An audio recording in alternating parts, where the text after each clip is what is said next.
Voilà, je crois que c'était encore très proche, une bataille qui était très proche. Il gagne aujourd'hui encore de quelques centimètres. Je suis déçu, je suis très déçu parce que je pensais vraiment avoir fait la différence dans le plein montant pour m'imposer. Après, quand on est en tête, on ne voit pas ce qui se passe derrière, on ne regarde pas ce qui se passe derrière. Et je ne pensais pas qu'il était si proche sur la ligne d'arrivée. Je le vois au dernier moment, je jette le pied, mais ça ne suffit pas. Je sais que c'est quelqu'un qui est à peine meilleur que moi sur un sprint dur. Là, c'est plutôt un sprint facile, donc je pense qu'on est vraiment très proche. Après, voilà, là, il est revenu, il était derrière.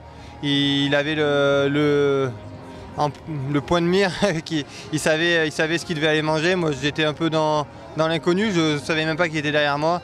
Et voilà, à la fin, il manque 3 cm, c'est 3 cm qui coûtent cher, mais voilà, c'est le jeu. L'an dernier, j'ai quitté les mondiaux avec 3 médailles d'or, 1 d'argent. Voilà, il réalise des mondiaux fantastiques aussi. Voilà, après, il ne faut pas banaliser la chose non plus. 3 médailles d'argent en 3 courses, c'est une très grosse performance.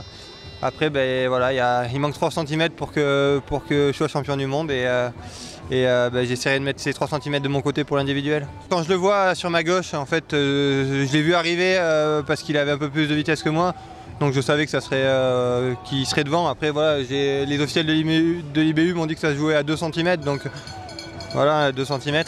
Pour arriver à voir si on est devant ou derrière, il y a toujours un doute, mais voilà, j'y croyais pas trop.